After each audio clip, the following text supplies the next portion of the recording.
School District Board of Education meeting to order. May we all please stand for the Pledge of Allegiance?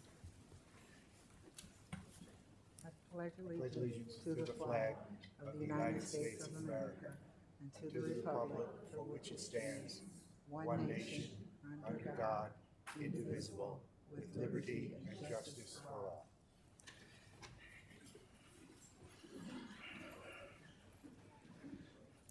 Director Parsons, do you mind reading the mission vision statement, please?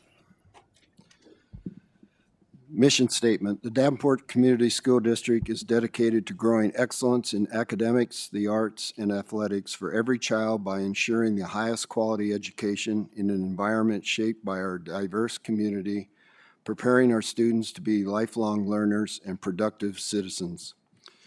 Vision statement: education that challenges conventional thinking, prepares all students to compete in a global society, and inspires our students, parents, staff, and community to answer the question, what if? Thank you very much. Director Beck, do you mind reading the guiding principles? Our guiding principles: opportunity. We provide abundant opportunities to empower students to reach their full potential academically, creatively, and socially. Collaboration. We foster an environment that allows students, families, and community stakeholders to come together for the betterment of our students' education and future. Transparency. We share relevant and important information with our students, families, and the community to maintain open and productive communication. Thank you very much. Ms. Olson, do you mind reading the goal tie-ins? Demonstrable progress and disproportionality and emphasis will be placed on student achievement. Thank you very much. President Gosa will be running a couple minutes late, so as soon as he comes, I will be returning or turning over the gavel to him to finish the rest of the meeting. Right now, I'm going to turn over to Ms. Olson to do the presentation for the summer school report. Hi, good evening, everyone. I'd like to welcome Shani Ford, Jen Van Fleet, and Stacy Struck to come up to give us a report on our summer school programming from this past summer.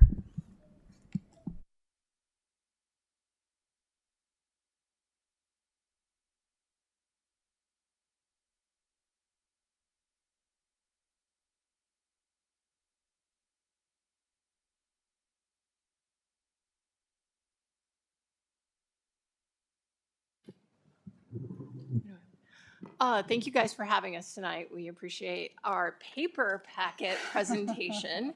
We're super excited, haven't done this for a long time. So Jen and myself co-facilitated the DCSD summer learning programs this year. And I have to say, before we get started, it was an amazing experience for all of our students pre-K through 12. And Stacy Struck is here. She is our preschool specialist. And our preschoolers even had a program. So we're going to talk a little bit more about that and how things went over the summer. Preschool principal.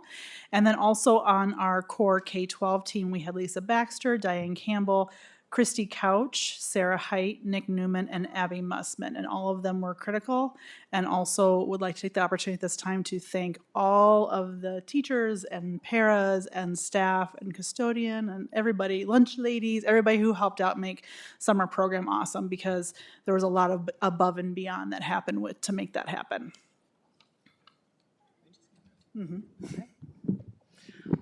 Just want to take a second to revisit our goals. Our number one goal, options for both at-risk and non-at-risk pre-K through 12 students.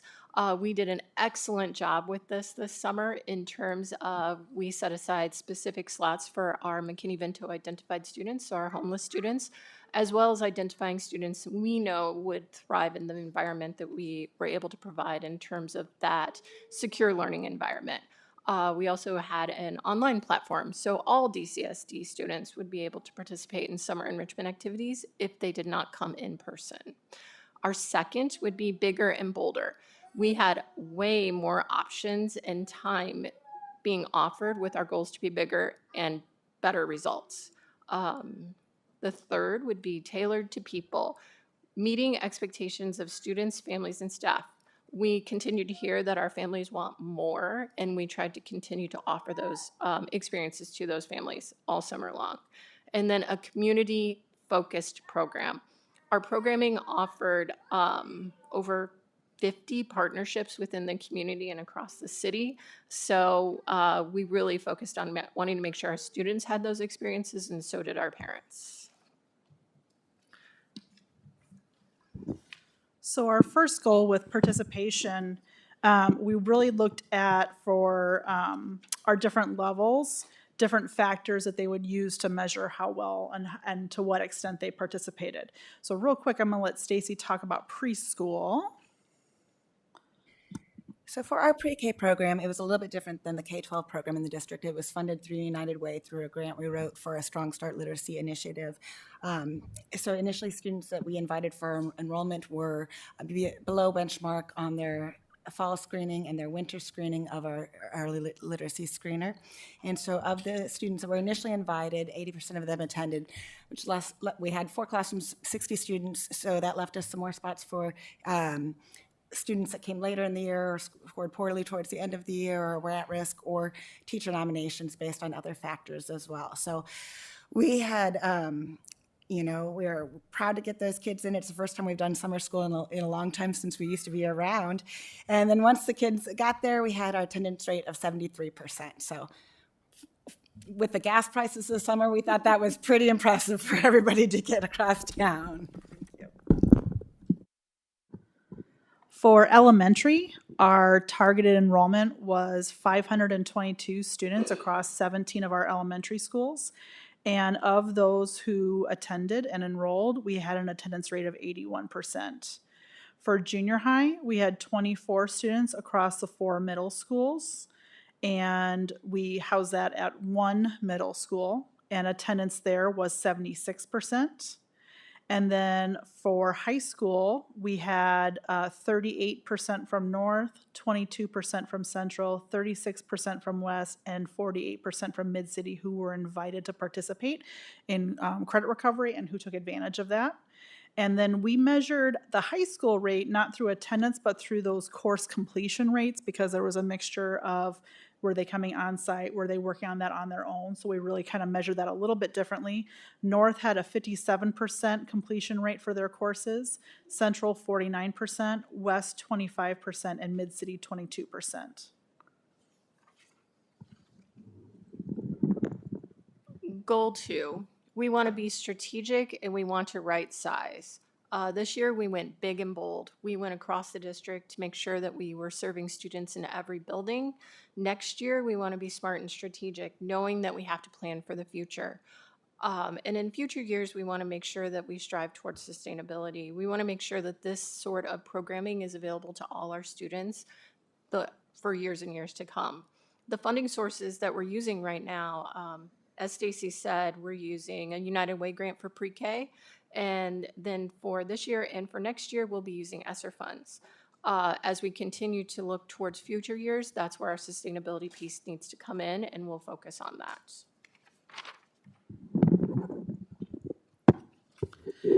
Another one of our goals was providing a lot of individualization and a lot of options for our students and our families. So this year, we provided sites at all of our pre-K-12 locations, and we provided face-to-face for targeted students who we wanted to invite to come in and work on targeted interventions, and then we provided an online option for everybody, and we'll talk a little bit more about that in a little bit. What we are thinking about next year as we start to envision what does this look like for summer 2023, we are thinking about looking at strategic regional locations for our K-6 programs. There are certainly certain areas that have high attendance for summer programming. We want to look at what's smart and sustainable. Do we want to look at combo sites? How do we coordinate with meal locations? So that's part of our starting to think about next year. And then as we develop that smart and sustainable, or what do we call that, ongoing, for future years, we want to look at what's working for summer programming and continuing to support that through really strong year-round planning.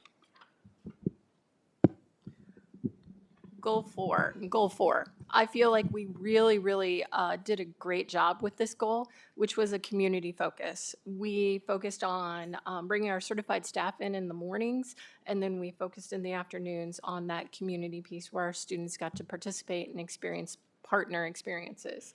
So we really aligned with the community messaging this year, and we infused it into all of our programming. Next year, we will continue to emphasize community resources and supports. And in future years, we will maintain and grow that community partnership to create a sustainable model. We know that partnership is the key to continuing sustainable programming like this. So again, what's nice about what we did this summer is we were able to offer in-person summer learning happening at almost every site. And you can see a list of our sites on this slide. One thing to note is that for junior high, we kept everybody at Sudlow. We had one face-to-face location for junior high, and that came down to some staffing. But we did have the ability for students at Smart, Williams, Wood to come on site for help at Sudlow and Walcott. And then for high school, all of our high schools had sites on site, and then Mid-City joined with West. Sorry, I got that switched around in my head. So we did try to make sure, even if we didn't have a staff member that came available to school, how can we make sure we get kids the opportunity to come on site to work with people who are doing good programming for the summer? A quick nod to our JUMP programs. And I have to make a note myself. As I was going through this presentation, I made an error and inadvertently left off Walcott, who hosted a phenomenal JUMP program with 55 students. I apologize for that. I went to Walcott. And so I inadvertently left that off, but I want to make sure that you all know that they did have 55 students attend their JUMP program, which is a program that focused on incoming 7th graders into the building in terms of acclimating them and getting them used to their surroundings. Our high school bridge program, which again, it's all about that transition. We had participants at Central, North, and West participate in this program. Again, it's all about acclimating and giving these students an experience to become familiar with the school before they are to start. We mentioned quite a bit about the targeted support for on-site summer learning, but we also wanted to talk a little bit about the online content that was available for all of our students. This was an experiment. We've not done something like this for summer learning in the past, and so we brought on board a team, and you can see their names on this slide. And we were looking for really great teachers in each grade level or content area across the district who were interested in developing some online experiences for students where any kid could jump in for their grade level, for their content interest, and find something engaging or extra, just some way to stay connected during the summer. And this ranged from things about academic activities, science experiments, encouraging to go to some of our community areas that were having free days or low-cost days, staying age appropriate. For example, if it was high school, we gave them heads up about job fairs that were coming. So things that were appropriate for their grade level that were engaging for them. And so this is an area where it was the first time we've done this, and you can see a screenshot on here of the 3 different levels, and we can provide you the link if you want to look closer at what that looks like.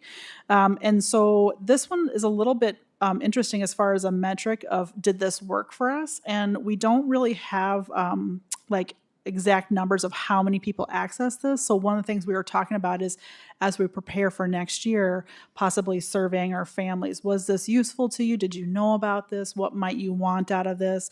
There was a lot of great content that was developed that we could even reuse next summer. So that's part of something that we want to continue to think about is summer learning is for all of our Davenport kids. We do want to offer intensive services when we can for students in need, but also we want all of our kids engaged over the summer. Okay. So we were really excited with some of the data outcomes for our students. You know, as the purpose of the program for pre-K was really that boost to help students get ready for kindergarten. We chose to use the informal scrutiner that the kindergarten teachers use across the district just to see where kids are when they start. So we used that at the very first week of summer school and then reassessed at the end of summer school. covered a lot of different skills, which you can read on there. I'm not going to read each of those, but just some of the highlights from the data is that students overall averaged a gain of 11.5 points between the beginning and then at the end of that 6-week program. Uppercase letter naming increased for an average of 3 letters per student, and letter sound knowledge increased at an average of 3.5 sounds per student. So growth in all areas, but those were some that we really thought were important for kindergarten readiness, so we wanted to highlight tonight.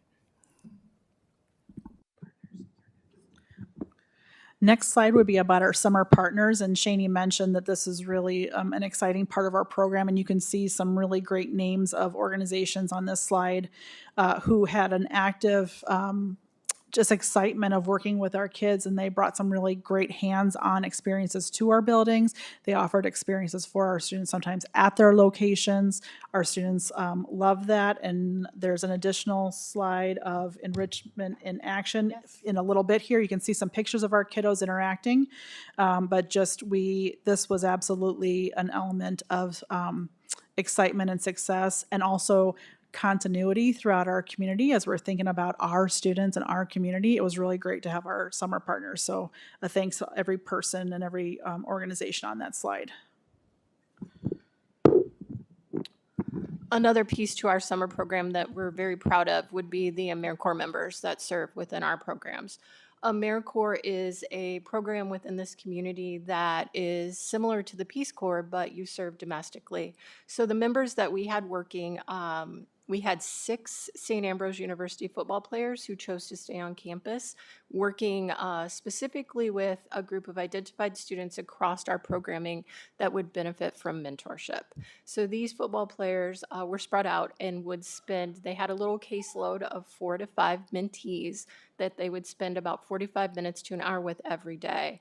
And I've been involved in a lot of mentor programs within my time, and I would say this is one of the most successful mentoring programs we've been involved with. Bringing in those football players was like bringing in celebrities. I mean, the kids wanted to be there. They were engaged. It just really showed some of our most at risk, hey, this is awesome. They're St. Ambrose football players, but to them it was like they were NFL football players. And for our mentors, they also recognized the importance of what they were doing. So it was awesome. And then we also had 6 additional AmeriCorps members serving throughout the district this summer, or over the summer. And they provided extra classroom supports. They worked with our kiddos, facilitated activities. So in general, our districts work with AmeriCorps in facilitating these programs. It was a great summer. And all of these folks were college students, so they earned a college scholarship at their end of their term of service. So it was an excellent, excellent summer of AmeriCorps. And again, we have some pictures with our mentors and their mentees. So it was a great, great time.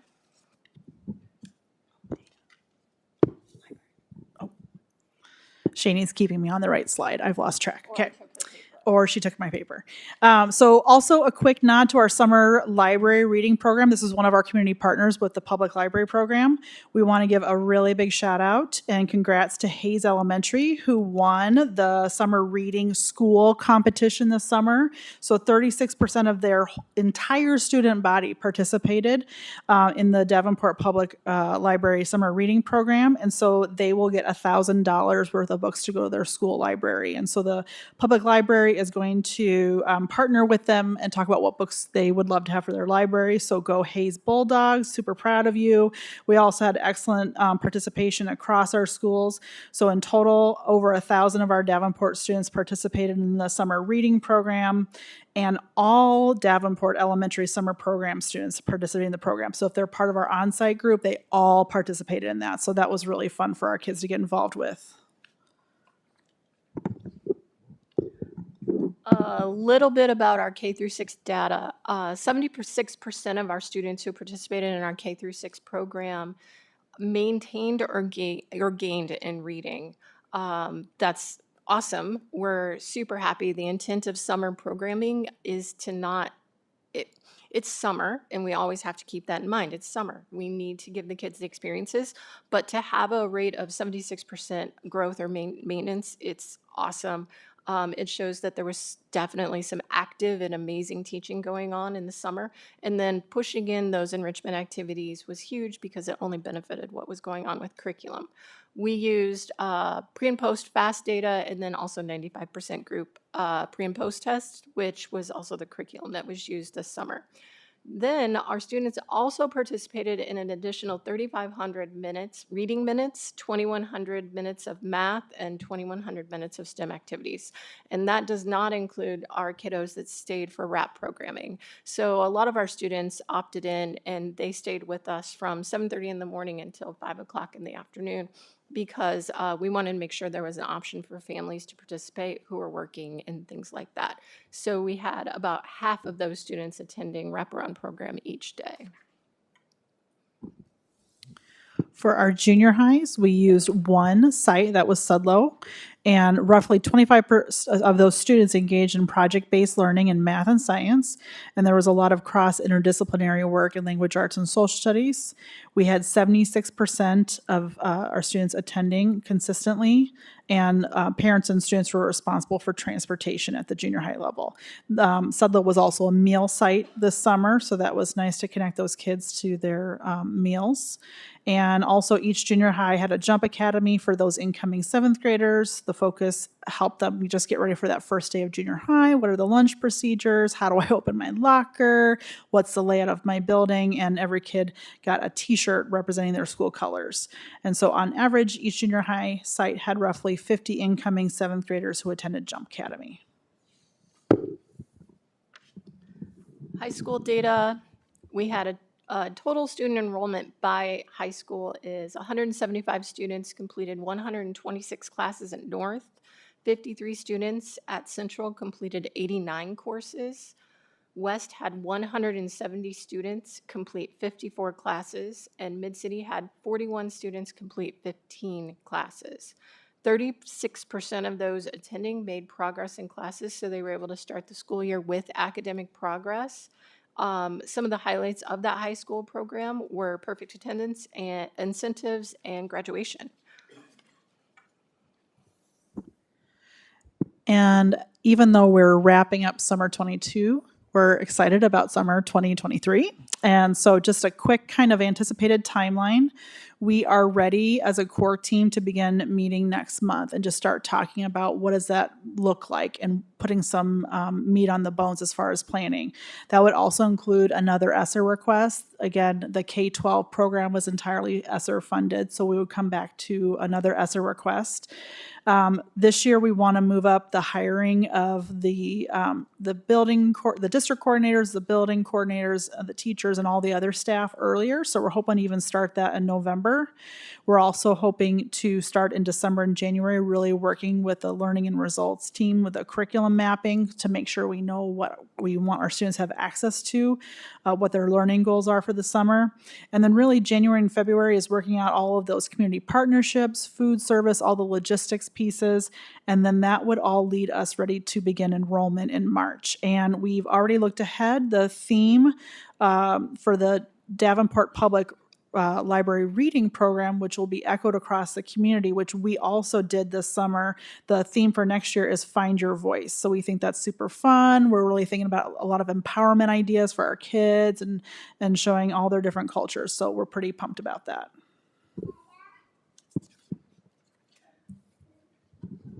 And last but not least, we want to make sure to extend a special thank you, and Jen kind of touched on this at the beginning.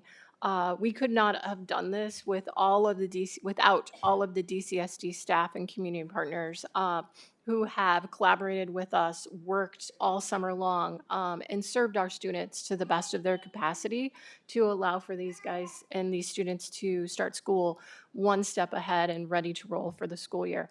I will say it was probably the fastest summer I've ever had in my life, and I've been doing this a long time, but I'm so proud of our effort as a district to really focus on summer learning and allow these students to have these experiences, because it's such an awesome experience to have the kids walk into school and be ready to go on their first day. So thank you.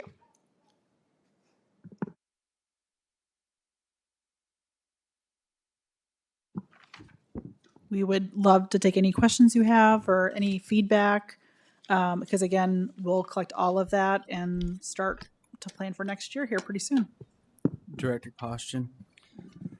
So as far as the AmeriCorps program, do you think you're going to be able to expand the numbers and get more participants? Because as you know, I spent a day with you at Madison, and I was just so impressed with the AmeriCorps students, the football players from St. Ambrose. And just like you mentioned earlier, I mean, they just livened up the day. The kids just worshiped them. They were great mentors. They're the right kind of people to look up to. And I was wondering if we would be able to expand on that. I'm really glad you asked that. I had a follow-up meeting with the football coaches from St. Ambrose because they also want to encourage their athletes to stay on campus in the summer. And they absolutely want to expand the expand the number of AmeriCorps. And we also want to include the other student athletes. So there's several other teams at Ambrose. So we'll be coming together in about December because we start to really focus on bringing AmeriCorps on in March and offer those slots up to our Ambrose athletes specifically around that mentoring program. So long answer is yes, absolutely. Director Beck. I have 3 short questions. So when you said one of the goals was to be more strategic in terms of regional locations, and you said you were focusing on areas where, I just need a clarification, areas where you have high attendance, are those also the same areas where we have students who really need the summer programs? Because So we want to be strategic about a couple things. Yes, we want to be in our most significant areas of need, which is actually where we've also had our highest attendance rates. okay. We also want to be strategic about being able to serve breakfast and lunch. Yeah. We had program at every school, but we were not able to serve we serve breakfast everywhere. Thank you to me having a big room in my office in Sam's Club. But in some locations, just because it was such a huge ask, we didn't have lunch everywhere. Okay. So we want to be more strategic to make sure all of our kiddos can get breakfast and lunch. Okay, that makes a lot of sense. So for the online content for all, I know that like the Quad Cities Chamber and like the library, those tend to be warehouses for those types of information, or the city of Davenport or the city of Bluegrass or whatever. Is there a way to sort of put it all into one place rather than reinventing the wheel, especially for some of those community activities that might also be listed somewhere else? Yeah, we absolutely could. So again, this was our first summer doing this, so we really just did it internally, but we loved the partnerships. We know we leaned a lot on the information John Borger was able to gather for us about all the different community happenings at all the different levels. And so I would see that just continuing to fuse as a community option for kids. Okay. And then finally, the high school had sort of the lowest level of gains. And you had said that was online only. Is that right? So was it all self-directed? I mean, there was a little bit of in-person. High school was all in person. All in person. Oh, okay. I'm sorry, I had it backwards. And there was limited online. Okay. But the focus was really in-person learning this summer. And so it's really starting to kind of drill down and start to focus on making sure that we're getting those high schoolers in to focus on that credit recovery and graduation. Okay. Okay. And I know it's harder with high school students to get them to come in. So, okay. As a sidebar, though, we did have Marty Schiltz worked on a program to incorporate our high school students and connect them with credit recovery in the mornings. And then we focused on a partnership with the city for jobs in the afternoon. So that was a pilot this year, and it was relatively successful. So we hope to grow on that as well. Director Gordon. I have a few short questions as well. I wanted to piggyback off of what Director Postian asked about the AmeriCorps mentors. Is there a way to make that wraparound so that the students that were mentors during the summer can stick with those students that they mentored during the school year? Because I know that so many of our students need those longer term relationships, but I also know that's hard for college students to commit to. So just wondering about that first. Excellent question, and I thought about that immediately because our mentors were coming to me. We had a standing Wednesday meeting on Wednesday afternoons. I met with those mentors, and they're like, "Well, what are we supposed to do after the summer? What about our kids?" And we're like, "Oh, yes." And so we have a plan to. It may not be as much, but they're going to start to connect with their mentees again in about 2 weeks, whether it's Google Meet or however we're going to connect them, because it was such a strong connection, and Director Poshton saw it. The AmeriCorps members made such a huge impact that we're going to continue that going all year. And then they all want to come back as AmeriCorps mentors next year or next summer. That's good to hear. Thank you. I also had a couple questions about the data. So it says that 76% of K through 6 students who attended the program either maintained or gained in their reading. Do you have an estimate about what the range of growth was? And also, alongside of that, the other 24% that didn't have growth or maintenance, how did the attendance rates correlate to the scores, or did they? Attendance was definitely with our kiddos that didn't grow. And I will be honest with you, in looking at the data, and we can get more specific data information out to you guys. The growth could be anywhere from 1 or 2 or 3 to all the way to a growth of 50 words per minute. So the growth was kind of, it wasn't a consistent growth pattern, but there was definitely maintaining. And then in terms of the kiddos that didn't grow and may have decreased, well, first of all, it's one assessment on one day in the summer, and you never know what's going on because they could have been at the who knows what pool party or anything else. But there was a correlation between attendance with those kiddos and lack of growth. We know that the more those students attend, we know that 30 days of dosage is what it's called, is what's best for those students. We ran a 34-day program. So those students that got to us and came to us regularly were the ones who grew the most. Director Hayes. Thank you all for the work you did on the summer program. And also, again, congratulations to Hayes.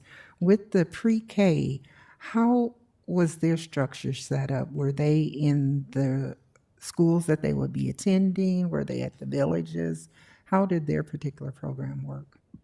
So all of our students, so we invited students from all 6 of our sites, so Children's Village Hoover, Children's Village West, Monroe, Truman, Buffalo, and Hayes. We have preschool programs there.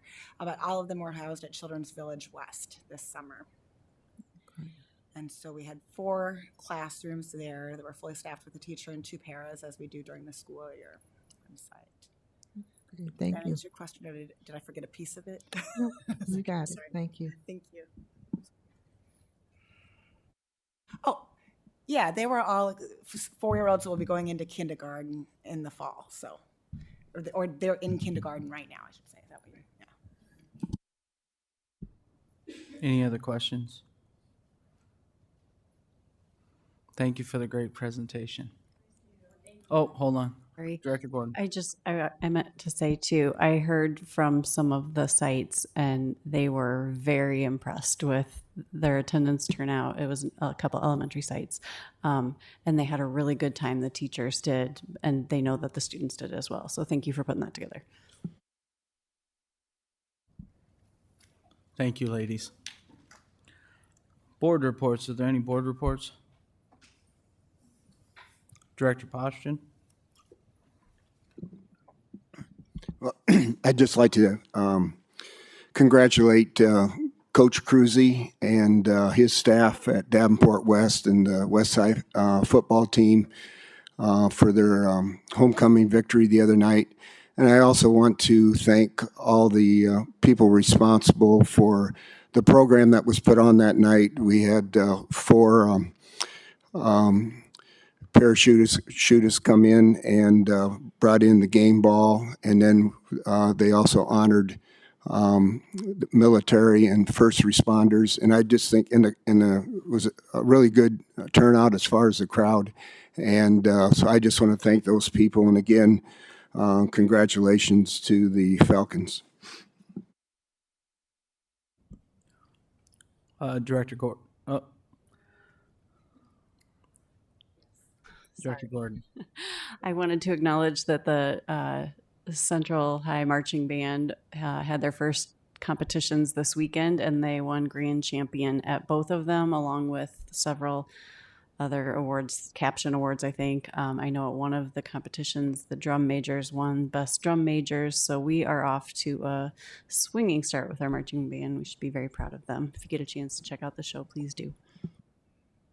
Thank you, Director Hayes. And the board would like to express our deepest sympathy to the Grady and the Taylor family in the loss of a mother and the son that was to attend Williams a few weeks ago, and an update on the daughter that, they questioned her prognosis at one point, but now she's starting to do better. So just keep them, your thoughts. Thank you, Director Hayes. The superintendent and myself met with the mayor and city administrator of Davenport for our bi-monthly meeting, and our main focus was with school starting back up, my pet peeve, speeding in school zones. So if you'll notice, the city of Davenport and the police department have been promoting that like crazy on social media, which we will too, just to bring awareness to that, because I think people don't pay attention and they're texting on their phones, driving through, flying through school zones. So definitely want to make sure whenever you're in a school zone it is 25 and watch out for our kiddos, because a lot of little ones don't know any better and they'll walk right out there. So with that, unless there's any other board reports, all right, we'll move on to communications. Open forum. Open forum is a time for members of the community to give input at a board meeting regarding school district issues or concerns. Individuals who want to speak, please fill out an open forum request and give it to the board secretary prior to open forum. The form is available in hard copy for in-person attendees or on the school board page of the district's website for those who want to participate virtually. Virtual participants must email the request to Brenda T. at tbrin@davenportschools.org by 3 p.m. on the day of the board meeting. The board will not act on any issue presented during open forum if it was not published as an agenda item. Iowa Open Meetings Law prohibits action on any issue that is not on the agenda. The president may set the amount of time allowed for individuals to speak. The board asks that no charges or complaints be made against individual employees of the district or community. Remarks that reflect negatively on the character or motives of any person will be called out of order. And tonight we have 16 open forum requests. We'll do 2 minutes apiece. Director Potts will keep the time. When you hear it go off, please wrap up what you're saying, and then we will move to the next one. I'll call out the first two, and then also when you get up to the mic, make sure you state your name and address for the record. Up first, we have Kelly Quick and Stacy Alexander.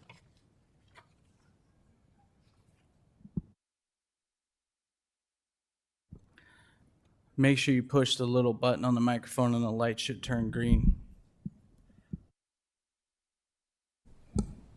Kelly Quick, my address is 404 West Parkview Drive, Walcott, Iowa.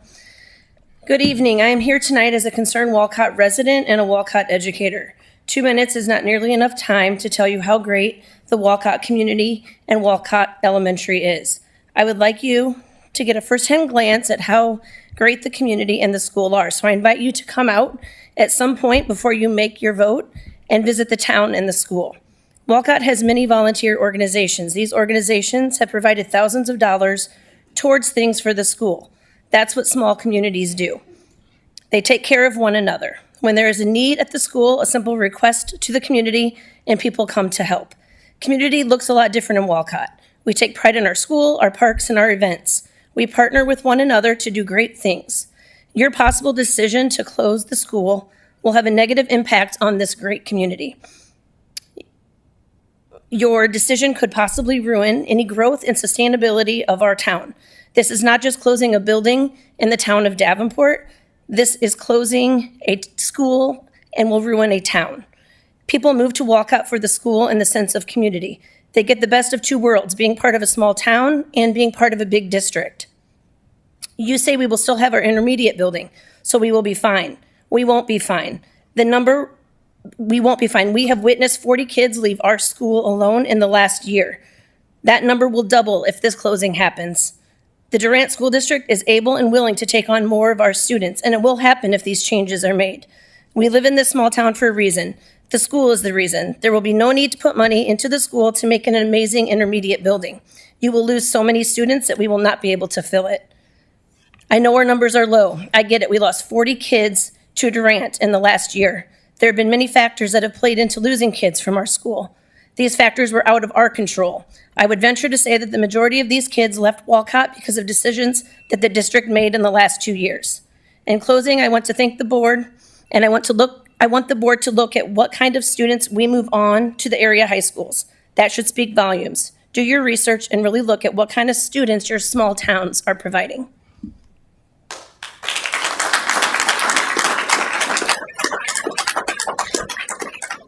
Thank you. Good evening. I'm Stacy Alexander. I live at 223 East Parkview Drive, Walcott. And I am a former Davenport student, K through 12. I am a current employee of this district for 23 years. And my student, I have a child who is a student in the district. So I do believe in our Davenport district. I would like you to consider, what if we kept Walcott a K-8?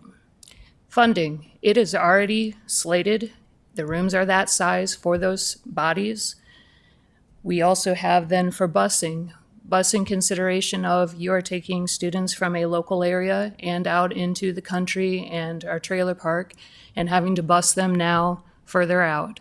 We already have a busing shortage, so this is something that could ease back on that issue. You also have then, we are a rural school and we do attract a lot of people to our Davenport School District because they want the small town atmosphere, but also then a larger school for the opportunities when you go to high school. Your staff, students, they come to our town for these things. We want to make sure that they still come in. If you take a look, if you go down to the downtown and ask for property tax values, because Walcott keeps pulling in and we keep having people move to Walcott, our property taxes have gone up quite considerably. So there's value in that you are bringing in money for this. We're short on that. You also have then cross-curricular. I have students who are in junior high and I do some of the STEM classes, and I brought in elementary students. I bring in classes. It gets them excited about the coming up years, what you can do in junior high, and builds that excitement at an early age. We do little buddy reading with our elementary people in junior high, and sometimes that engages students who otherwise, if you're at the same age level, they're not engaged, but suddenly you put a young child in, they're doing better. Please take into consideration some of these things. Thank you very much.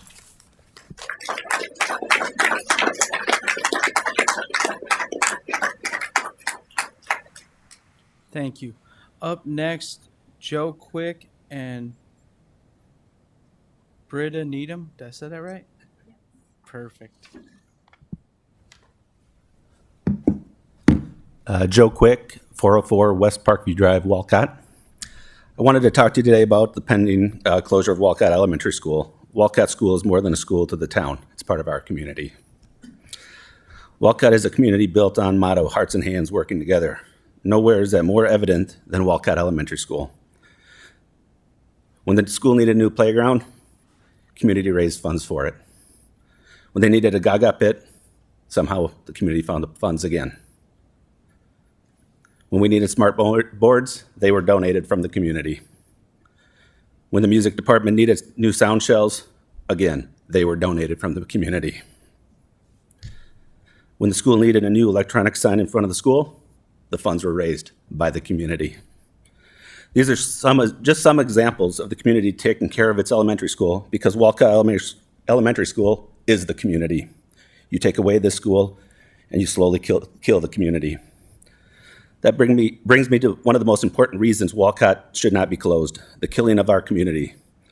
Because this is what you as a board will be doing to our community. While I was out petitioning last week, I met many new people, but the ones that stuck in my mind are the ones that had children and just moved out to Walcott. The elementary school was the reason they moved to Walcott. In fact, I spoke to one individual who had just moved out 4 months ago.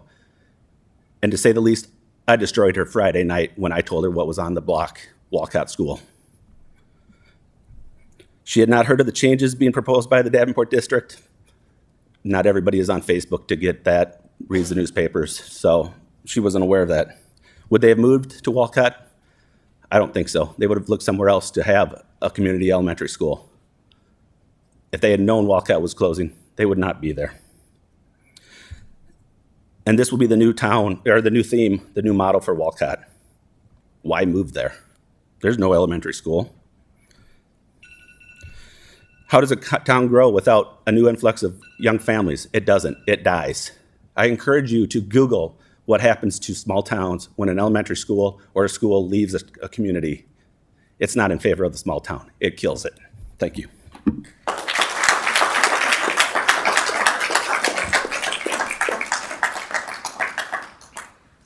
My name is Britta Needham. My address is 787 South Main Street in Walcott. My name is Britta Needham, and I ask you to reconsider the closure of Walcott Elementary School. I'm coming to you as an educator at Walcott School for over 13 years, a resident of Walcott for 5, and a future Walcott School parent. I feel the closure of Walcott Elementary School would be detrimental to our town and our community. Walcott is a vibrant and quintessential Midwest small town. These sort of towns are hard to come by anymore, and we are immensely proud of the community we have. I remember smiling on my first day as an educator at Walcott School, seeing the bike rack parked with many bikes without bike locks. I instantly knew why people wanted to live here. Parents trusted their small elementary student to make their way alone to school, knowing that the town was safe and that its inhabitants would ensure that their child got there. It has already been rumored that people would leave the district if their small children, K4 or K5, would be bused to another school. I fear this will have a domino effect on not only our community, but also our junior high and high schools. We've lost dozens already to a surrounding community, and it would only worsen. Decisions like these kill small towns. We all can name a handful here in Iowa, and we fear of being the next town on the list. I invite you to come to our community events and to see the passion and love this community has, and see how incredibly generous the local businesses and families have been to our school during its entire existence. I also extend an invitation to come to our school and see our students thrive in the conducive learning environment we've worked tirelessly to create. I beg you to help find us other solutions in order to help our kids, community, and school district. The entire district would be impacted in a domino effect by this decision. Thank you.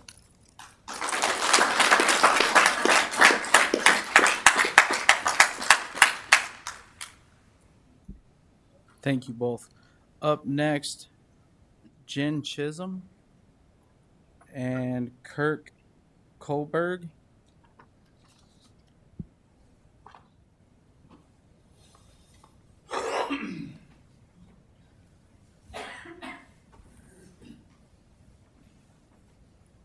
Hi, my name is Jen Chisholm, and we live at 21905 Maysville Road in Walcott. I'd like to start out that we have 3 small children. One's currently a 4th grader, we have a 3rd grader, and we have a 1-year-old. We started our kids at a private school in Davenport. We moved to Walcott a couple of years ago. We chose to send our kids to Walcott. It's more than just a community for us. It's where our kids can grow, and I'm going to get really emotional about this because it's that important to all of us. And you need to come to our community. Come see what we're about. Come see us have our 4-year-olds play baseball with their neighbors who come from Buffalo and Bluegrass. And already I feel like this school district forgets about the rural kids. Our girls are on the bus for over an hour and a half after they leave school at night. We're going to send them 15, 20 minutes farther away. What time are they going to get home? What time do they have to be on that bus to get there? And I know the bus is optional, we can take them, but these are things that I feel like when you live in town, you don't think of. You don't think, well, my kid's going to be on the bus for an hour and a half. Does it really matter? Because it's not your child. when it comes down to all of these people in this room, they're the people that I know care about our kids just as much as they care about ours. And there's people in here, there's a teacher from last year who cared so much about our kid that she would call and say, hey, this is the trouble she's having at school. What can I do to help her? There's not any of that we ever got from our private school. Walcott is different. And please just come out, see our community, learn what our community is about. We don't even technically live in the town of Walcott, but I consider that our community because that's where our kids are. That's where their friends are. So please come to our community, see who we are. Thank you.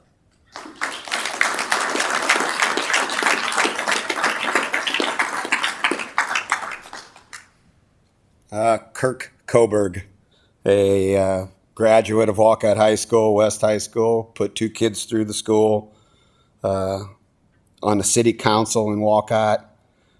All I have to say is ditto, because I believe that that's how most of us feel here about Walcott School. But I actually have a couple other things that I'd like to get to. The surveys that will be going out soon, yet the district has not provided the redrawn boundaries for the proposed alternatives. How can the citizens be expected to wisely comment on the alternatives without knowing where their children will be attending school next year? And how can presumed saved costs be estimated without the new boundaries known? Will the board be releasing this information with the survey? The intent of these questions is to gather our brothers to the south. Oh, never mind the rest of that. There's more I want to go, but that's all I really want to emphasize right now is, we need some information from you guys. I feel like we didn't get that. We're struggling to get information from you. It doesn't mean, yes, you guys did a proposal a year and a half ago and got Bray Architectural on board with you guys, but none of us really knew anything about this until a month or so ago. Actually, a month. So a little transparency would have been nice a little bit sooner. Thanks.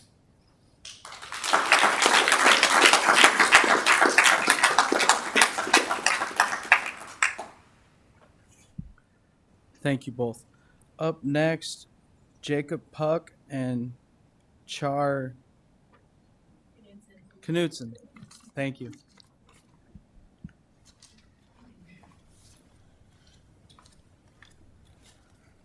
Good evening. My name is Jacob Puck. I live at 230 West Flag Street, Walcott. I am a former Walcott student, K-8. I graduated Davenport West. I'm also a former Davenport Schools teacher. I am currently serving on my 4th term on the Walcott City Council. I come before you tonight to voice my opposition, as well as the City of Walcott's opposition to the closure of Walcott Elementary. The proposed plan would be a detriment to our community. As you see, with little notice, we can easily fill the room with concerned citizens. Thank you all for coming out tonight. The current K-8 layout of the school is the reason why many people move to our town. It is the heart of our community. You close the heart of our community, you will kill the city of Walcott. The proposed plan will force many students to other school districts, not only Durant, but also North Scott. No matter what your numbers say, it will be greater than what your numbers are coming out at how many people will leave the district. The change comes at a time for the city. We just filled one housing development. We have other people looking at creating new housing developments out there. You're going to close a school in a growing community, plain and simple. That helps no one. And on a personal note, President Gosa said that he has a monthly meeting with the mayor of Davenport and the police chief. I've served on the city council for 14 years. I have met one school board or one school official in 14 years at one of our meetings. I think it'd be nice to see some faces out there once in a while. I know it's easy to forget about us. I can guarantee you the same thing goes for Bluegrass and Buffalo. It'd be nice to see you guys come out to our meetings once in a while or our events and meet the people who live out there and see how much the people out there love our community and support that school. You look around that school, it is filled with community donations, plain and simple. Anything in that school, smart boards, playground equipment we just installed last year, were all raised by the community. We easily are the most supported school in your district. Thank you.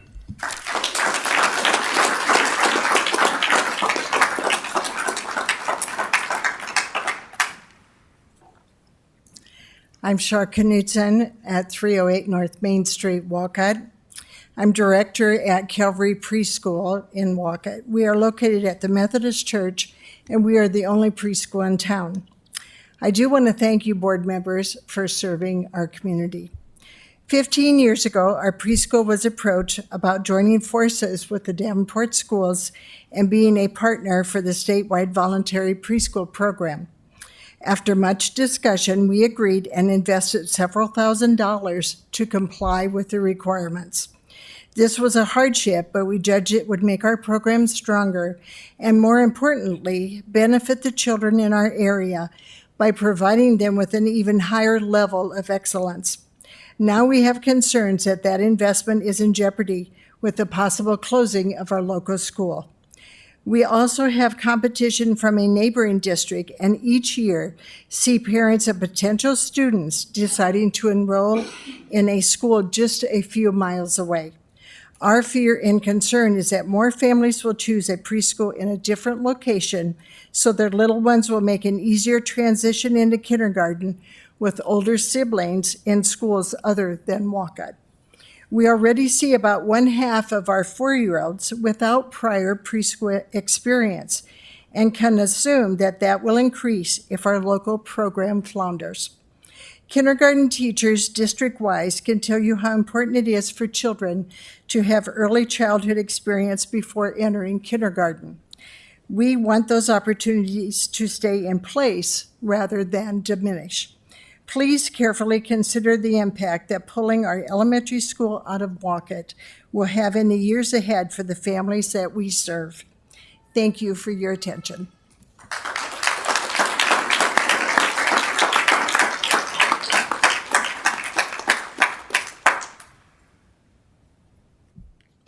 Thank you both. Lynette Tarchinsky and Sean Dykstra.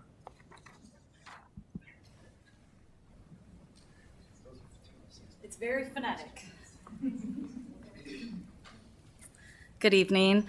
My name is Lynette Tarchinsky. I live at 431 West Parkview Drive in Walcott, Iowa. I just want to say thank you for giving this opportunity to us so we can share our thoughts, and thank you to everyone who's come here to support Walcott tonight. I am a proud member of the Walcott community. I was raised in a farm north of Walcott, and when I started my family, I moved back out to Walcott because I wanted to provide the same opportunities for my kids. I don't want our elementary kids to leave town because of those opportunities. I also feel that if you move our kids out of Walcott, you're going to rip the heart out of our community. We have over 20 different community organizations, and you've heard about all of the different things that happen for our kids. But our kids learn from all of those groups. And our kids are out there volunteering with their parents, their aunts, their uncles, their friends. They're playing ball with each other. They're cleaning up parks. And they're not going to do that in the community where they get bused 10 miles to go to. They're not going to participate in the city where they go to school. And pretty soon, Walcott will cease to exist. These groups will die because there won't be kids coming up and becoming adults and wanting to move to the same community to give their kids the same opportunities, because those opportunities are not going to be there. I know you guys care a lot about numbers and dollar signs, but I think what's really important to me is that you realize that these kids aren't just numbers and they're not just dollar signs. And I'm trying to raise really good human beings, and I think the right place to do that is at Walcott Elementary. So, thank you.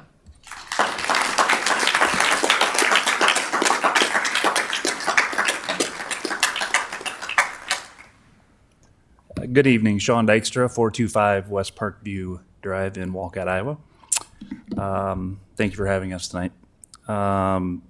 Dear board and other members of the Davenport Community School District decision-making body, I stand here before you today as a member of both the Walcott School faculty for 20 years. Don't tell my kids, they still think I'm in my 20s.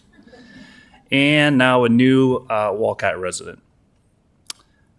First, let me say from a professional standpoint that closing Walcott Elementary School would be a terrible loss for DCSD. As I'm sure you're aware, Walcott annually scores at or near the top of achievement scores across the board. Instead of closing one of your best schools,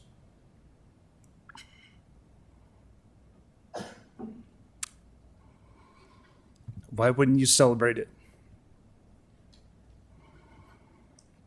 Maybe use it as a model for other schools to follow. It's a wonderful, safe, inviting, and encouraging place for students to grow and thrive. Walcott School has a long tradition of attracting both students and teachers who want to be part of such an amazing learning community. As a new resident of the Walcott community, I have to say the thought of closing the school is deeply disturbing. A very informed decision was made purposefully to buy a house in Walcott and raise my stepson in this great community, in large part because of the wonderful school that lies within its boundaries. To move to this town only to find out he will be bused somewhere else is disheartening. I fear that other young families looking to relocate will choose elsewhere, knowing their children will not be able to attend the local neighborhood school. Additionally, I'm sure you're aware of the 40-plus students and families that have already transferred out of Walcott School and open enrolled elsewhere due to board decisions and policies implemented during the pandemic. I fear this will only increase dramatically with the closing of our school, and DCSD enrollment will continue to decline. In short, closing the school will not only be devastating to the growth or sustainment of the community of Walcott, but I believe the Davenport Community School District will feel the loss as well with decreased enrollment. Again, I say why not celebrate Walcott School and the city of Walcott and market them throughout the whole Quad Cities as a place you want to raise your kid. Please reconsider your proposal and look for more viable cost-saving measures other than closing your best school. Thank you.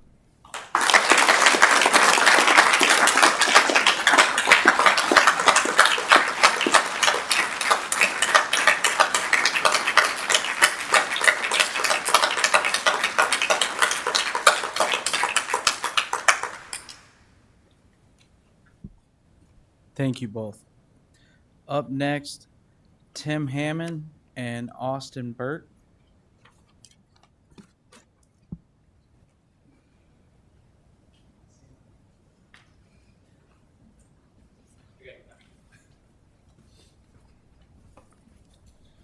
Is this thing on? Yep. Tim Hammond, 6525 186th Street, Walcott, Iowa. In recent months, the school board has come out with its upcoming visionary planning. All three plans set forth by the board and Bray Architects all have Walcott losing its elementary school to be bused to another school. These plans have our town very concerned for the children of this community along with the vision of our town. I would ask all school board members, along with Bray Architects, to take a minute to reflect on how a small town is driven by an elementary school. Is there a study on economic loss to a town that loses its elementary? I know what you're all thinking. Look at the enrollment decline that we have been seeing in our schools. Well, we all need to take a good look in the mirror and realize decisions that have been made by this school board, along with prior school board members, including former superintendents, has been a very big driving factor into how our schools are being deflated. We all know changes need to be made by this district. We all know that the can has been kicked down the road long enough. But we also have to keep in mind, what are we going to do to stop the bleeding of losing kids to other school districts? If you make this change, I believe you will lose a lot more kids to neighboring districts. It has become too easy for them to change schools. There are 3 buses that come from Durant to pick up kids to go to their school. Does Davenport have a bus stop to pick up 3 students from outside of their district? I doubt it. So what is the plan to retain students and to also get students back that we have already been lost? Or are we just writing those students off and don't care? That is what I believe is happening here. Walcott, Bluegrass, Buffalo are some of the best schools in the district. I don't even think it's up for a debate. Just look at West High School's homecoming court. It was by far a majority of Walcott, Bluegrass, and Buffalo kids. Many more kids are also on honor roll, student senate, yearbook, athletic teams, and are leaders of these buildings. If you make a decision to close Walcott Elementary, how many of these leaders is Davenport Schools going to lose? You're planning on closing buildings in Davenport, I get it. And you're planning to keep Walcott, Bluegrass, and Buffalo buildings open. But why even mess with them if you're going to have them open anyways? Keep Walcott, Bluegrass, and Buffalo running as they are now. What you are trying to do with the schools is exactly what Walcott School is: a safe learning environment for all kids with the stability of having a familiar face at the school to help comfort a previous student when needed, to push students when needed, and to show love to students when needed. That's not all I had, but I just really hope you take these comments into consideration when you make your decision. Thank you.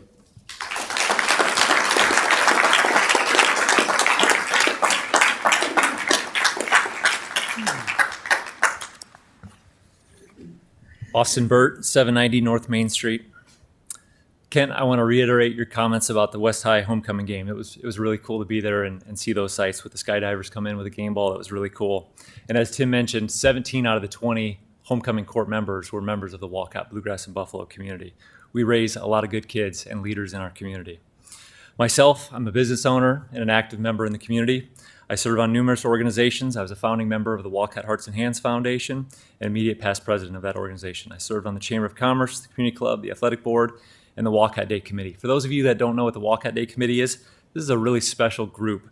Anyone, show of hands, been to the Walcott School? Have you seen the big blue chair that sits out front of that school? The Walcott Day Committee purchased that big blue chair. That big blue Adirondack chair was $3,000. We had it shipped down from a company in Wisconsin. My dad and I assembled it in our driveway and we hauled it up with a utility tractor in the front yard. We park it there at the start of every school year so kids can get their pictures taken with it. And anytime you sit in that chair, it will bring a smile to your face. You're like a big kid in that chair. It's really cool. So these little kids that have started in kindergarten and worked their way up to 8th grade, every year they get a progression with the big blue chair. We just think that is so special. I'm also the youngest recipient of the Community Service Award back in 2014. So I have a lot of heart in this community. I was blindsided when I learned about the potential closure of the Walcott Elementary School. We started a petition right away, just literally a week ago, and already we've received over 2,000 signatures. We went around, knocked on doors. A lot of people had no idea that this change was even occurring. They're completely blindsided by it. Emotions that came to mind: anger, frustration, and sadness were some of these common emotions. And again, many residents have no idea that this is occurring. You go onto your website to look at this long-term facility planning. There was no date of when these meetings were occurring. And I'm sorry, but I couldn't make the last meeting because we had our Walcott One event where we bring in 20+ organizations from the community and talk about all the goodwill that we do in this community. This information was then shared on the Walcott Community Facebook page, the Bluegrass Area Information page, and the Buffalo Community Information page. Again, a lot of people had no idea that these changes were coming. 3 major news networks, WHBF, Channel 4, reached out to me last Tuesday, WQAD on Wednesday. They've both done stories since, and KWQC was there doing coverage today to cover this story. We also attended the City Council meeting in Walcott last Tuesday, where all council members spoke out, and there was a packed room of residents concerned about these changes.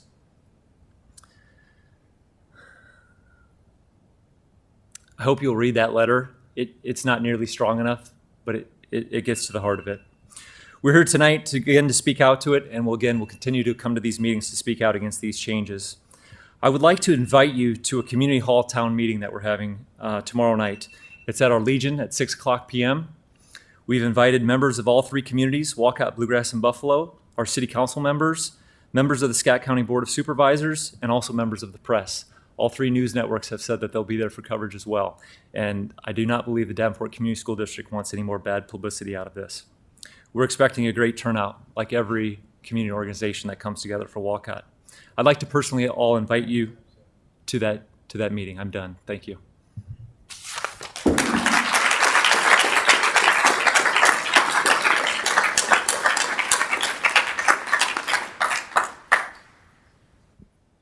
Thank you both. Megan Luloff and Jan Garland.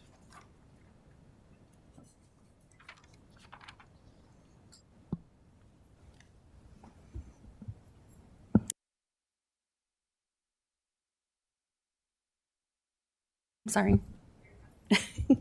Megan Luloff, 401 West Parkview Drive in Walcott. I've been sitting back there trying to think about narrowing down what I want to say, and thought I'd just speak from my heart, but I feel like everyone who has spoken so far, we all share a heart in the things that we believe in about Walcott. I grew up in Walcott. I was a student K-8 at Walcott School, went to West High, and once we had our own kids, we decided that was the community we wanted to grow in, because it's so amazing, as everybody here has said. It's a family. It becomes a family. The school is the center of it. It's the heart of the community. I can know that my second grader and fifth grader can walk to school from my house across town and that they're going to be safe the whole way. And I can text any one of these people here and say, have you seen them? Are they okay? And they'll respond.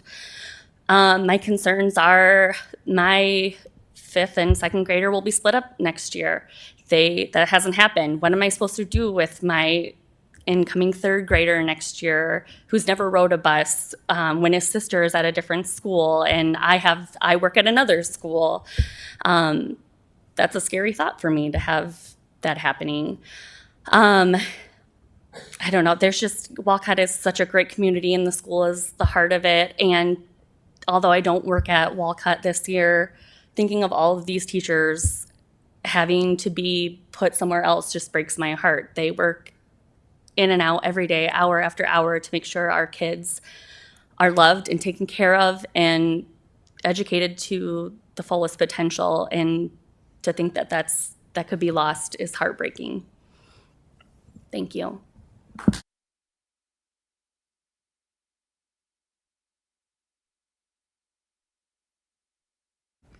I am Jan Garland. My address is 5260 306th Street in Dixon, Iowa. I'm speaking because I have been an employee of the district for nearly 4 decades, and half of them have been at Walcott. The goal when I started teaching was to be able to go to Walcott School because of its reputation. As far as the closing, please consider the following points when thinking of closing Walcott Elementary. Walcott Elementary is a vital part of the community. We just heard how summer school was community focused. That's exactly what happens in Walcott with our community and K-8 building. If you continue on this path, as many have said, you will lose students to Durant, North Scott, and private schools.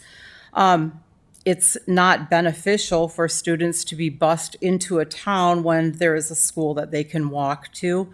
Just as Megan said, you're going to be splitting elementary siblings. You're going to be taking those K-4 kids away from their older siblings and have them bused to a district further away. There will be a higher student to teacher ratio. And as it's been proven, lower class sizes equal higher achievement. Since Walcott is successful, maybe that should be the model rather than thinking of closing it. Also, rather than thinking at a bottom dollar amount, look at what's best for the students at Walcott, Bluegrass, and Buffalo. Please consider your mission and vision statements that you read to us at the beginning of this meeting when you consider closing Walcott Elementary. Take a look around tonight. This is Walcott, community and school coming together. Why would you want to change that? Thank you.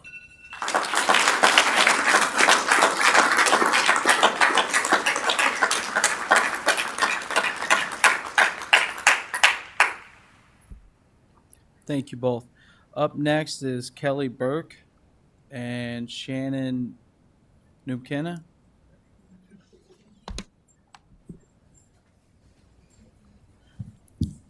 Kelly Burke, 1008 7th Street in DeWitt, Iowa. I actually do not live in Walcott. I would like to move to Walcott. My family just moved their business there after 50 years of being in Eldridge to Walcott. They've been nothing but open arms to us. But this closing of the elementary, I would not move there. I have 2 kids. One goes to Calvary Elementary or preschool. She's 3. I have a 1-year-old. Everything I wanted was in this community. They've been nothing but open arms to our business moving there. It's a great town for the kids to be in.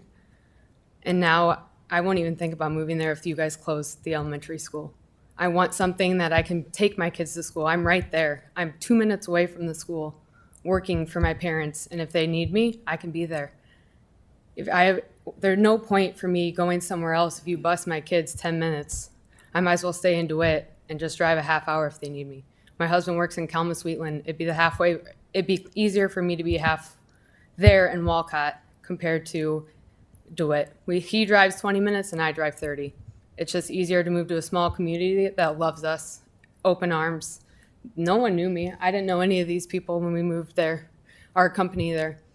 Every single one of these people love S&V being there. We do food trucks. We do anything for the community. Donating things, it's just a yes. They know when they come in the door, we're going to donate to them. It's something we love to do. The small community means everything. Thanks.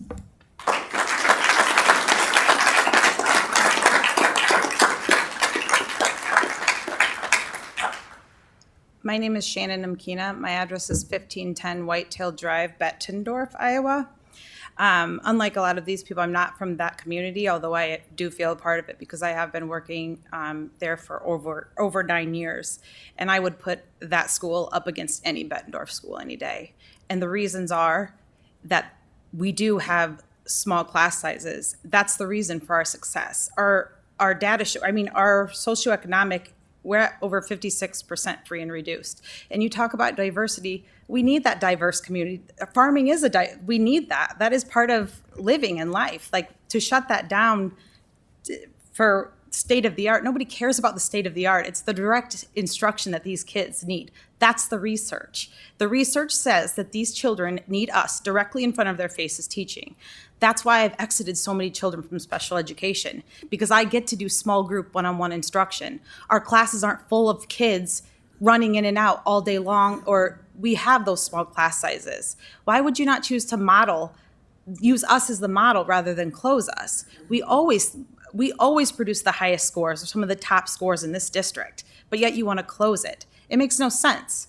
We even run on a skeleton crew. We have one principal for that whole building. I think is maybe like a quarter time. It's just it. And each year you guys take more and you take more and you take more, and each year we rise to it. And the reason is we just support each other. It's what is best for these children. Again, as Jan said, I challenge you to read what you said in your mission statement. Like, you said it yourselves. Be the difference. You want to provide overall learning environment in classroom safety, health, security. That's Walcott. That is Walcott. You want to ask the what if. What if you left Walcott open and showed that? Those small classrooms, the direct instruction, we don't have all the para support. We also don't have a kindergarten classroom full of 30 students. You guys raise the bar in what you want academically, and then you lower it in everything else in the student-teacher ratio. You go, I need these kids learning by the end of kindergarten. But here's 25 students, and by the way, half of them can't go to the bathroom on their own. So Walcott, we do this. This is what we do. You guys need to step up and know that this is closing this school. This is your school. Model your schools after this. Take away some of these people we don't even know that aren't in the trenches with these kids every single day that are making a ton of money, and give us more teachers. That's what we need. We don't need any more facilitators. We don't need that. I don't even know what they do. We need you guys to step up, please. Thank you.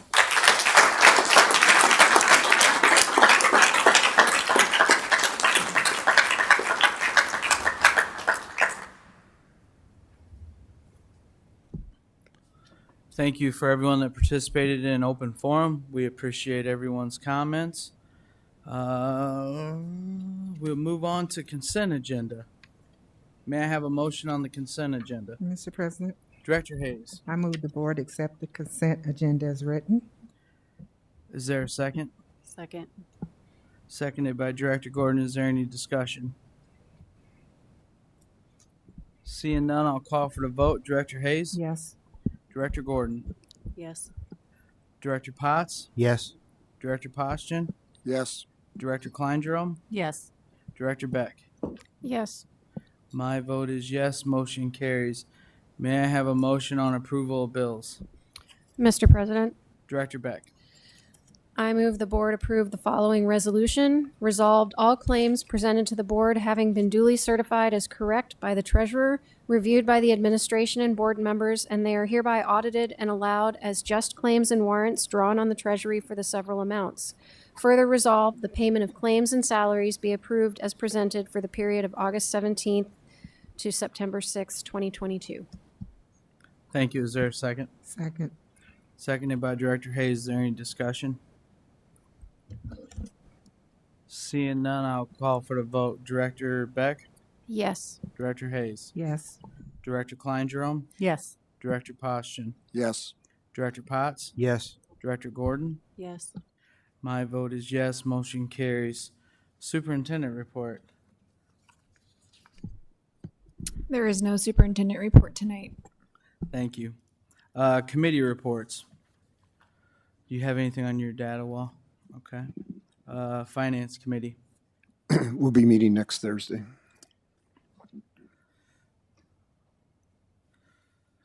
Long Range School Improvement Advisory Committee, Director Potts.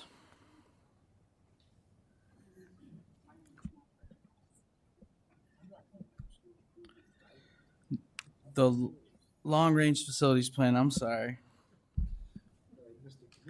Yeah. And we met last Friday and we had a lengthy discussion about the survey that'll be coming out in the next few weeks. That conversation hinged around finding a local printer that could produce, one printer could produce them all, or if we have to divide it up between two separate vendors.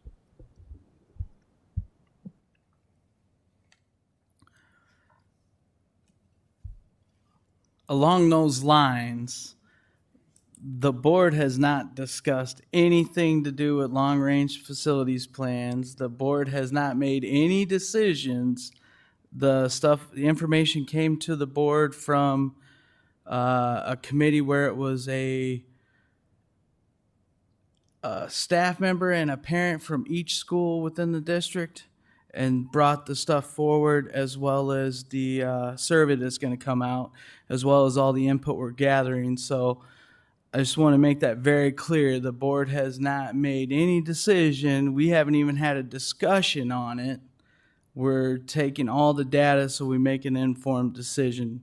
I think there is a lot of preconceived notions out there, and I want to clear that up. And as far as the Long Range Facilities Plan Committee, with the board members, we just discussed the survey and when it's coming to the board. They give us a brief update on the things that have came. LZAC. As far as I'm aware, we don't have those on the calendar yet. Okay. Policy Committee. The policy committee met last week. I wasn't able to be there, but I think we're just continuing on with moving everything over to the new numbering system. And a big, huge thank you to Brenda for doing the heavy lifting on that. All right, thank you. Legislative advocacy, we will be planning the lunches with the legislators. I also, during the open forum, had Brenda make a note to schedule a bi-monthly meeting with every city mayor and city administrator for myself and the superintendent with every school that's in our district. So I'll report on that bi-monthly. Any other committees that I missed? All right, items requiring action. May I have a motion on Subject 10.01. Mr. President, Director Klein Jerome. I move the board denied the 2022-2023 open enrollment application for student number 01 due to the open enrollment guidelines. Thank you. Is there a second? Second. Seconded by Director Potts. Is there any discussion?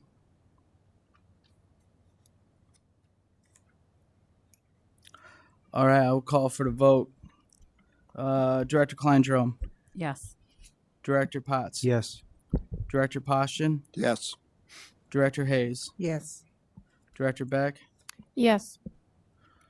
For the record, Director Gordon stepped out, and my vote is yes. Motion carries. May I have a motion on subject 10.02? Director Klein Jerome. Mr. President, I move that the board set the date for the public hearing to be held on January 9th, 2023 at 5:30 p.m. to approve the district's revenue purpose statement and to set an election for said revenue purpose statement for March 7th, 2023. Thank you. Is there a second? Second. Seconded by Director Hayes. Is there any discussion? Seeing none, I will call for the vote. Director Klein Jerome. Yes. Director Hayes. Yes. Director Beck. Yes. Director Poston. Yes. Director Potts. Yes. Director Beck or Director Gordon is still not back. My vote is yes. Motion carries. May I have a motion on subject 10.03? Mr. Chairman, Director Poston. move the board approve the contract for fiscal year 2022-23 with Dr. Judy Elliott for $43,350. Second. Seconded by Director Klein Jerome. Is there any discussion? Seeing none, I will call for the vote. Director Poston. Yes. Director Klein Jerome. Yes. Director Beck. Yes. Director Hayes. Yes. Director Potts. Yes. Director Gordon is still not available. My vote is yes. Motion carries. May I have a motion on subject 10.04? Mr. President, Director Beck. I move the board approve policy 307, policy 401.14, policy 501.05, 507.05, 507.06, and 605.01. Thank you. Is there a second? Second. Seconded by Director Hayes. Is there any discussion? I think there was one in the back. Seeing none, I will call for the vote. Director Hayes? Or Director Beck? Yes. I was looking at that wrong. Director Hayes? Yes. Director Klein Jerome? Yes. Director Potts? Yes. Director Poston? Yes. Director Gordon is still gone. My vote is yes. Motion carries.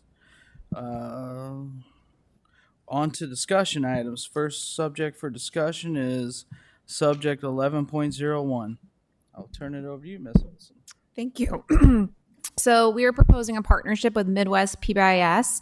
They're an educational organization that provides support for implementing positive behavior intervention support. So we are moving into year 2 of this being a district priority, and we really see this district partnership in building our capacity as a district-wide implementation team.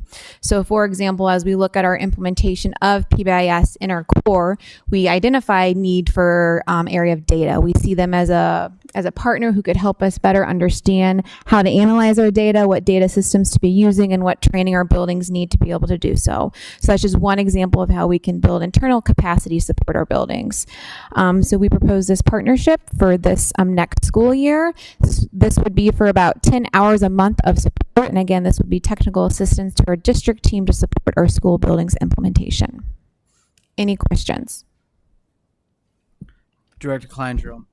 What or who have we used prior to this? Because we've been doing PBIS for a very long time. Aren't we just working with the AEA to implement that? And why is that not the road we're taking? What benefit are we getting out of here that we couldn't get from the AEA? So, from my understanding, over the last 10 plus years, you're right, the district has been sending building teams to receive training from the AEA, but it hasn't been approached systematically, right? Like buildings were kind of going and implementing. Now that it's a district-wide priority, we're doing it as one system. And so we're trying to build up the capacity and expertise of our district leadership, our PBS implementation team, to support buildings in doing so. So we really want to be able to sustain this long term and not solely rely on an outside agency to do so. So we think this is a priority for that sustainability. Director Beck. Yeah, I guess I have a couple questions about, you mentioned data. One of the things that we've had hiccups in rolling out over the last few years is how to systematically code discipline so that, we're looking at the same kid, one person does X, another person does X, and they both get the same Y feedback. Mhm. And so how will this help us reach that goal and help with that disproportionality that we've seen in discipline? Absolutely. So that work has begun, and us making sure that we're working from common definitions for major and minor behavior referrals. So that learning is ongoing for our leaders and for our teachers. And so we see this will be beneficial is once we have that data cleaned up, then what? What is the way we should be analyzing it? What tools should our school teams be using? What should be our focus of data points to help make informed decisions so that we do see a difference in student success? So that's where we see the connection.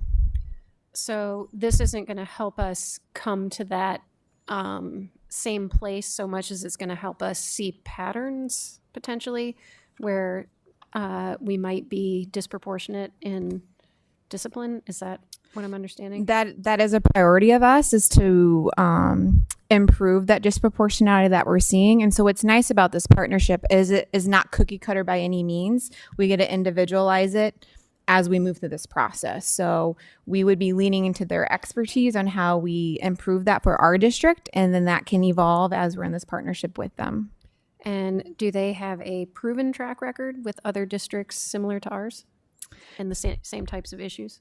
So they do work, they have worked with other school districts. I can't speak specifics to what those makeups of other districts are, but they also partner with different educational organizations too. Director Hayes. I'm wondering if with the 10 hours a month, can you explain how that's rolled out? Is it like mass training for the entire district, the leadership team? How is that rolled out to the staff? So what that looks like, and this is what they've kind of shared with us as we're navigating this together, is that could look like 3 hours of specific training. So for example, there's a specific type of problem solving training when we were looking at behavior data that they will train us as a district implementation team, then we'll train our building teams to do that. They also give 3 hours of coaching. So we have a district-wide implementation plan that we're following that we know is best practice for rolling out, and we're going to share that with them and ask, what are we missing? What do we need to add? And so coaching will occur like that. And then also any specific project that we have going on with PBS they can support. So that's how we see this looking right now.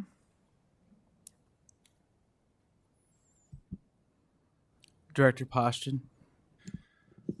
Yeah, I don't see anything here as far as how many people are involved in this, how many people are actually going to be on site and doing the work. Yeah. That's a good question. So right now we're working with 2 specific people that are kind of like our main contacts, but based off the learning we need or what project we have going on, they'll have other team members do that based off their area of expertise. And right now we don't have any plan for anyone to be physically on site. That's evolving again based off the need in the project. So there may not be anybody on site. It might be just virtual. Correct. Like the training I mentioned earlier, we were talking about would be a virtual training. And we asked because sometimes we think it's better to be in person for those trainings, and they said because of COVID, they've really been able to evolve their online training and feel like it still meets the need. So we'll be taking that into consideration when we make decisions if it can happen virtual or in person. Myself personally, I I don't feel that this can be effective without them being there in person. As far as I've seen what virtual learning's been, and I'm not a fan of it, and I just think that we need to have these people on site to be effective. Okay. And keep in mind, this training would be specifically to our team. When we work with school teams, that would be in-person training from us. So when we're working with building teams, that would remain in person. Is there any other questions? Is there any other information that board members would like? I imagine you're going to bring this to us at the next regular board meeting to vote on. Director Gordon. I don't know for sure that this is the right avenue for this question, but it sort of correlates. So if not, I understand. But I know that we have a really big focus on PBIS on the front end of behaviors, and we have a really big focus on CRVP on the back end of big behaviors. But do either or both of those programs do any focus on the middle part, the day-to-day structured consequences for the midline behaviors that everyone is seeing day to day? Because that's where I think we have a lot of the trouble and a lot of, especially with consistency of consequence across the board, across the district, across grade levels. That's my question. So that is a part of PBIS, to have those consistents. How do we respond to behavior? So that is a piece of it. And again, that is work that has already been started with our leaders around those common definitions and how we're coding behavior. And then the next step is how we are responding to behavior. So what are those appropriate responses based on certain behaviors, and what are those interventions that can happen at the class level? So that is beginning this year and will be rolled out.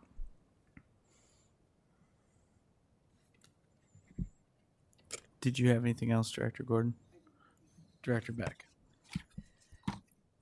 Piggybacking off of that, I guess I'm still not really clear how this facilitates what I and Director Gordon asked about, like getting that consistency in terms of definitions across the board, building to building, kid to kid. If we have to do that internally anyway, what is this going to do to support that? How is that going to be different from us going to the AEA? Or do you see what I'm saying? I'm trying to figure out how, if we are doing the work, are they going to help us come up with this consistency and figuring out what the appropriate interventions is? Or is that stuff we're doing already anyway, and this group is more about analyzing what we're doing? I guess I'm still confused as to how this is different from what we're already doing, or how it's going to enhance and improve for our students what they see in the classroom. So I think this is us as a district recognizing that we're not experts of PBIS and we need support too. So that's what we see this partnership in, is these people are experts in implementing in all things PBIS. So this is our technical assistance to how we deploy this as a district, just like we're trying to be the technical assistance to our buildings.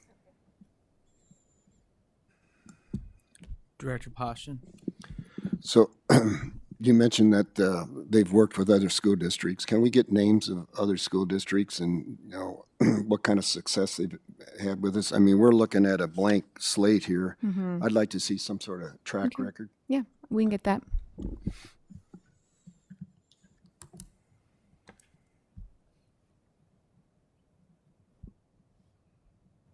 Any other questions? Any other information you all would like to see? All right. All right, we'll move on to the next subject, 11.02, the renewal of the Transition Alliance Program partnership with Iowa Vocational Rehabilitation Services. I'll turn it over to you again, Courtney. Yep. So this is just the renewal of our contract. And so what this provides us is any of our students who have disabilities and who qualify for individualized education programs. Once they turn the age of 14, they have access to secondary transition services. And this is a partnership enabling us to provide those services to these students. So as soon as they turn 14 and they qualify for secondary services, they access these to start working on skills that begin to prepare them for employment outside of school. And so this is just our renewal of that program.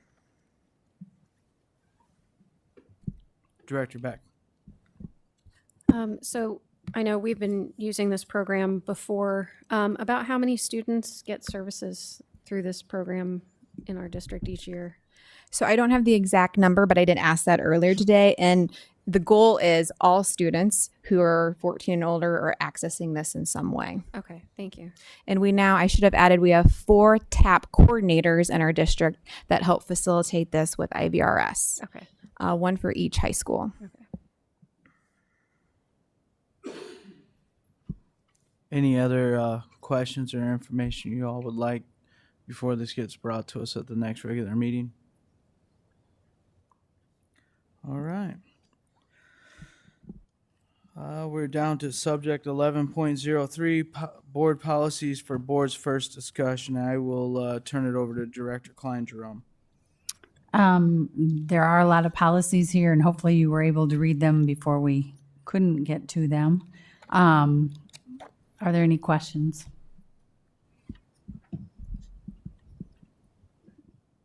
My only question was about the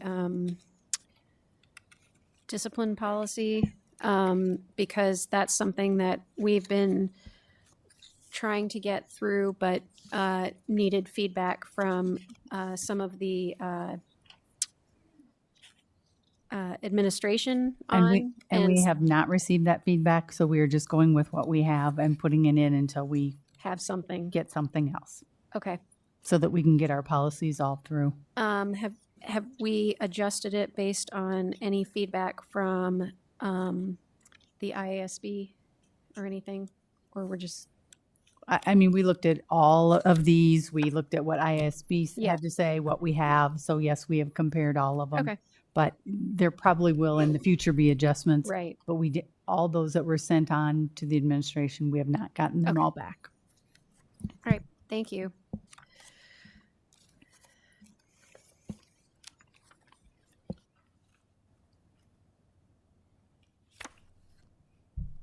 Anybody?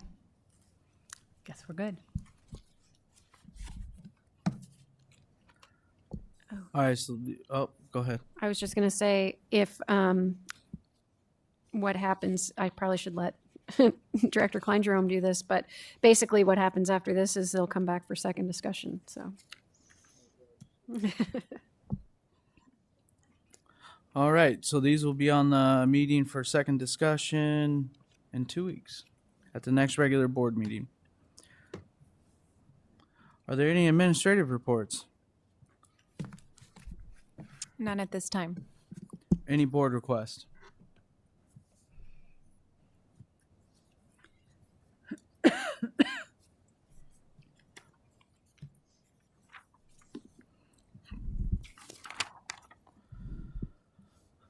Board request. Name of board member making the request, Director Gordon. Date of request 9/12/22. Item request is an agenda item. Description of request. I would like a presentation on the pathways to through HR for student, staff, community who file a complaint or grievance. What percentage are founded versus unfounded? What circumstance dictate an unfounded claim? How many staff and families who have left the district had unfounded claims versus complaints? As a whole versus neither? Who holds HR accountable to timely and appropriate action? Why are you making this request? I am concerned about bullying, harassment of students. 1, 2, retaliation against staff members with claims.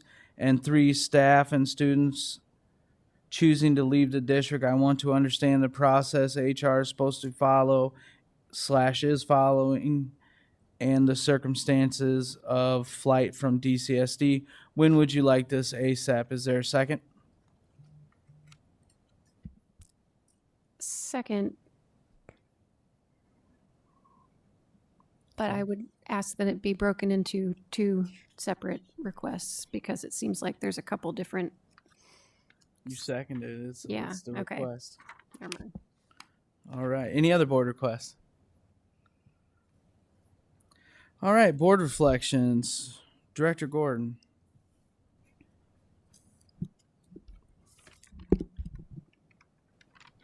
I appreciated all of the information given regarding the summer school program and the answers to our questions about that. Sorry, this meeting went a lot faster than I was expecting it to, and I wasn't prepared to give my reflections. It was a good meeting, a lot of good feedback from the community as well. Thank you. Director Potts?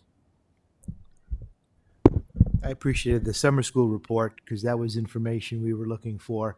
And I think we can make some improvements in that, especially how we can get more kids that need summer school to go to summer school, especially when you consider we came off 2 years of quasi-learning, and there's more kids should have been in summer school. I also want to thank the people from Walcott for coming today. There was a large contingency of you at the first meeting we had, public meeting, and a large contingency at the second public meeting, and your time and effort here is well appreciated. Thank you, Director Hayes. I would like to echo Director Potts. With the summer school, I would have liked to have seen many more in school, especially with our state numbers that we have, but at least it was a decent turnout.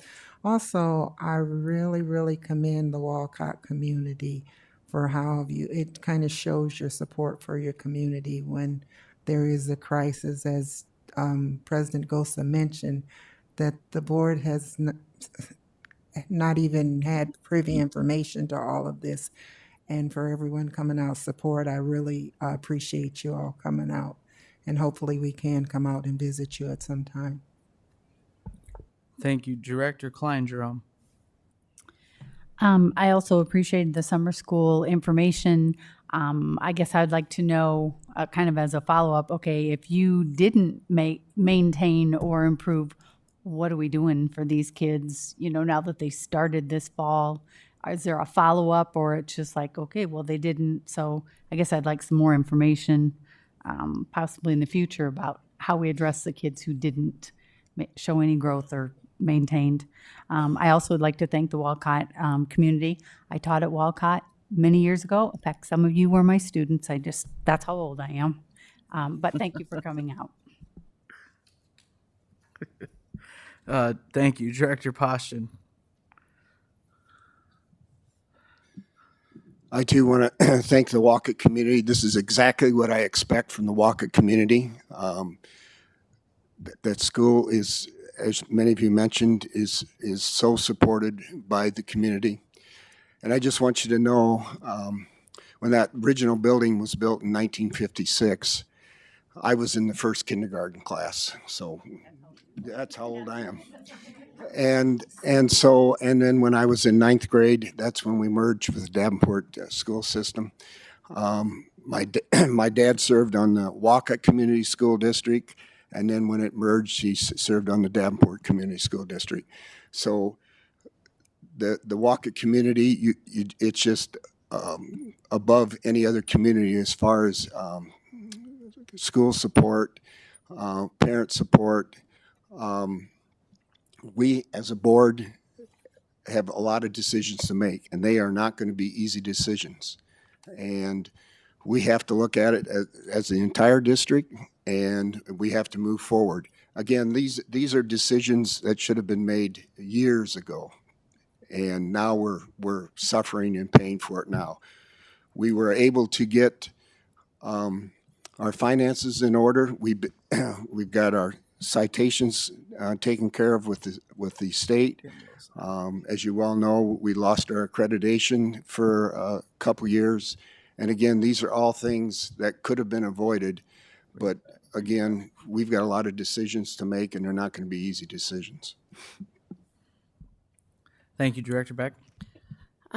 Yeah, I really appreciated the summer school presentation. As Director Potts said, it's information we were looking for, and had a lot of good feedback. I also want to thank the Walcott community who came out. I've visited the school. It is a wonderful school, and I have a list of things I think we should consider from the open forum. So I wrote down all the things I thought would be that I thought we should take to heart. Just to clarify, we haven't, as Director Gosa said, or President Gosa said, there are no decisions that have been made. It's all exploratory at this point. We've had a number of public meetings where we've been shown information about potential ways that the district could go. So we appreciate the feedback we get from the community, because there's always something that we may not be seeing, despite our best efforts to get all the information that we possibly can from all of the parties that might possibly be interested. So please keep letting us know what you think about not just Walcott, but all of our residents. But thank you all for coming out and sharing with us. We appreciate it.